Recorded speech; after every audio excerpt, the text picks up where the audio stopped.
Okay, so that is Earth. Right there, getting smaller behind me already. I'm strapped into a launch seat that's vibrating way more than I expected. And in about 6 days, I am going to arrive at what scientists have called one of the most violent planets we've ever managed to actually photograph. Not the most violent we've theorized. The most violent we've confirmed, with real data, from a real telescope. Its name is HD 189733b, and I want to see it with my own eyes before I completely lose my nerve. Let's go. Quick catch-up for anyone jumping in fresh. Astronomers found this planet back in 2005, and it has been one of the most studied worlds outside our solar system ever since, mainly because it is close enough, and lines up with its star just right, for telescopes to actually read its atmosphere. It is a gas giant roughly the size of Jupiter, but about 13% heavier. And it sits so close to its sun that a full year there, one entire orbit, takes just 2.2 Earth days. For comparison, Mercury takes 88 days to do the same thing around our sun. This planet is basically skimming the surface of a star, 64 light-years away, which means the light hitting my ship's cameras left that system before I was even born. So, 6 days of travel, and then we'll actually see it. Let's go. Ignition complete. We have cleared Earth's atmosphere. Okay, that is okay. Wow. I've seen the photos, everyone's seen the photos. But nothing prepares you for actually watching your entire planet shrink into a blue marble behind a window. There's genuinely no traffic up here, no noise, just this low hum from the engine and my own breathing, which is a little faster than I'd like to admit right now. Ship, how long until we're clear of the solar system? Approximately 11 hours at current velocity. 11 hours just to get past our own front door, and then another 5.5 days after that before we're anywhere near the target system. I've got a bunk about the size of a coffin, recycled everything for food, and a countdown clock on the main display that I am already regretting looking at, because it just changed from days to hours. So it's day 4 now, and I want to be honest, the first couple of days were actually kind of peaceful.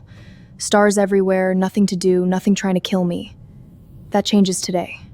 Ship, we're getting close now, aren't we?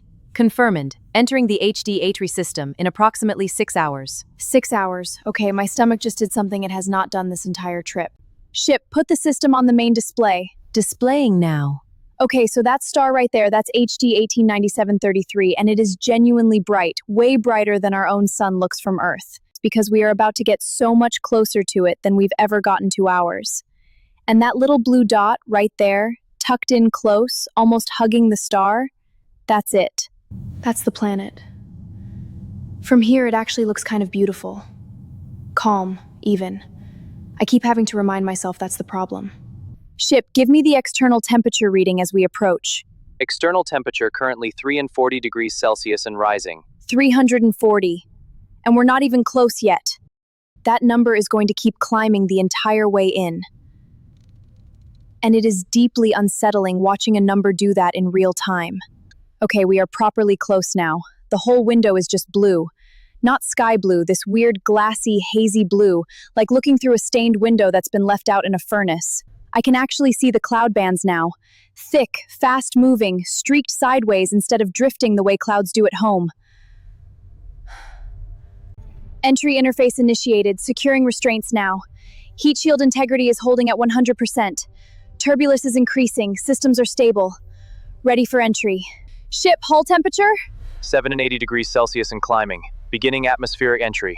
The whole ship just started shaking, properly shaking, the kind where you can feel it in your teeth. Sparks of something skating across the outer camera feed, and I genuinely cannot tell if that's plasma from the entry heat, or if that's already the wind picking us up. Ship, talk to me, what is that? Combination of entry plasma and atmospheric calculate impact. Recommend remaining still.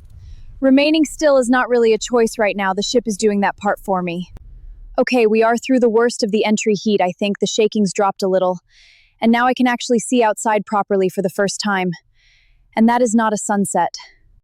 That is just what the sky looks like here all the time. Deep blue, almost the same blue as Earth from space, and I am told that is exactly the problem, because from a distance, this planet looks friendly. Up close, it is trying to kill me in about 4 different ways at once. I have about 20 minutes here before my ship's shielding gives out completely. Let's go. Okay, first thing I'm noticing. The heat isn't like heat. It's more like standing directly in front of an open furnace with the door taken off. It is currently 930 degrees Celsius outside this hull.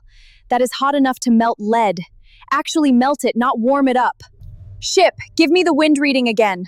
Current surface wind speed, 7 times the speed of sound. Recommend remaining inside the dead hull. 7 times the speed of sound. I'm going to repeat that because I don't think it landed properly the first time. 7 times. That's not weather, that's an actual force capable of tearing a person apart mid-sentence. This is the famous glass rain. Molten silica particles glittering in the blue haze. It's beautiful, but so dangerous. Look at them move. The glass shard storm is getting worse. They're solidifying, firing sideways like a sandblaster. The hull window is sparking from the impacts. I have to hold on. NASA actually has a name for it. They call it death by 1,000 cuts. And standing here, watching the horizon shimmer with something that isn't quite cloud and isn't quite dust, I finally understand why. Ship, can we get closer to the cloud layer just to see it? Not recommended. Projectile density in the upper atmosphere would compromise hull integrity within 90 seconds. Yeah, let's not do that then. Okay, so I want to talk about why this planet is blue, because it genuinely tricked me for a second. On Earth, blue means water, means life, means something safe to look at. Here, the blue comes from those same glass particles scattering light in the atmosphere, the same way our sky scatters blue light from the sun. It's a coincidence dressed up as an invitation. This planet looks like home from a distance and looks like a warning up close. There's no ground here, by the way. I should say that properly. This is a gas giant, which means there is no surface to actually stand on. Not really. What I'm looking at through the hull right now is just increasingly dense atmosphere, layer after layer, until the pressure alone would crush the ship long before I'd ever hit anything solid. So when people say the surface of HD 1897-33b, what they actually mean is the point where the clouds get too thick to see through. That's it. That's the floor of this place, and it isn't a floor at all. Ship, how close are we to that layer right now? Current altitude places us approximately 1,200 kilometers above the visible cloud deck. And if we went another 1,200 kilometers down? Structural failure is estimated within 4 minutes. Cool. Great. Love that for us. So, the wind and the glass and the heat, that's already a lot. But there's one more thing, and it's the one nobody warns you about first. Ship, run the atmospheric composition again. Trace hydrogen sulfide detected. Which in plain English means this entire planet smells like rotten eggs, permanently. Scientists actually confirmed this a couple of years ago using data from the James Webb Telescope, and it was the first time that particular gas had ever been detected on a planet outside our solar system. So this place isn't just violent. It's violent and it smells terrible while it's doing it, which somehow feels like the most honest detail of the whole trip. I want to try something. There's an external sample arm on this ship, just a rod about 1 meter long, built to survive short exposure outside the hull. I'm going to extend it into the wind for about 3 seconds just to see what happens. Ship, arm is extending now. Ready? Recommend 3 seconds maximum exposure. Copy that. 3 seconds. Here we go. Okay, so that happened fast. The arm went out clean, metal, solid, built to survive far worse than this. 3 seconds later, it comes back in with visible pitting across the surface, like it's been sandblasted. Except the sand is glass and it was moving at thousands of miles an hour. That's what 3 seconds does. I keep thinking about that number. 3 seconds is nothing. 3 seconds is how long it takes to read the sentence out loud. And on this planet, 3 seconds is enough to permanently scar solid metal. This is the point in most of my trips where I'd go find a person to talk to, get a coffee, sit somewhere and just take it in. There is none of that here. There has never been anyone here. There will probably never be anyone here. No footprints, no doors, no last note taped to anything, because there was never anything here to begin with, and there never will be. That's a strange kind of empty. Every other place I've traveled to had a story that people left behind. This planet's entire story is just the weather, and the weather has been running the exact same brutal loop and uninterrupted. Ship, how long has this planet been like this? Estimated formation over 4-5 billion years ago. Current atmospheric conditions have likely remained largely consistent for the majority of that period. 4.5 billion years. Same wind, same heat, same glass. No one to see it, no one to name it until we pointed a telescope at it from 64 light years away and gave it a string of letters and numbers instead of a name. I asked the ship one more thing before we head back up. Mostly because I wanted to know if this was really the worst of it, or if I just picked the closest nightmare instead of the biggest one. Ship, is this actually the most dangerous planet we know of? Define dangerous. Fair. Let's say most likely to kill a human fastest. By that measure, this ranks among the top candidates due to proximity allowing detailed observation. Other candidates, including WAF 76b, exhibit similarly extreme conditions, including iron rain. But remain too distant for comparable data. Iron rain. On a whole other planet, I did not need that information right now, but thank you.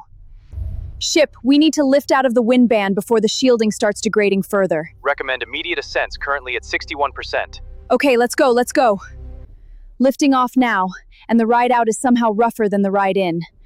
The whole hull is shaking, and for a second the external camera just goes to static from the particle density outside. The storm is pounding the hull, shields are barely holding. Stress is at 61%, we have to hold on. It's getting worse, the impacts are intensifying. Okay, we're climbing out. Turbulence is easing up. Crestating, the shaking is less. Just need to hold on, we made it. So we're pulling back now, and the planet is doing that thing again, going back to looking calm, blue, almost inviting from up here. It's wild how something can look so peaceful from a distance and be actively hostile to literally everything the second you get close enough to matter. I keep thinking about that arm, pitted and scarred after 3 seconds, and how easily that could have been the hull or the window or, worst case, an actual person standing where I was just standing. I think that's the real lesson from a planet like this, and it's not really about the wind speed or the glass rain or the smell, even though all of that is genuinely unbelievable. It's that danger doesn't always look dangerous from where you're standing. Sometimes the most violent place in 100 light years looks exactly like a calm blue sky. You only find out otherwise once you're already inside it. Anyway, we're heading back toward the jump point now, and honestly, after today, Earth's worst storms feel almost quaint. A thunderstorm.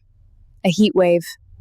Things we complain about that this planet would consider a slow Tuesday. I don't think I've ever been more grateful for a planet that just lets you stand outside without shredding you. If you want to see what happens when we go find out whether that iron rain planet is actually worse than this one, make sure you're subscribed, because that trip is already being planned, whether my ship's computer thinks it's a good idea or not. Goodbye from HD 189733B, and see you on the next one.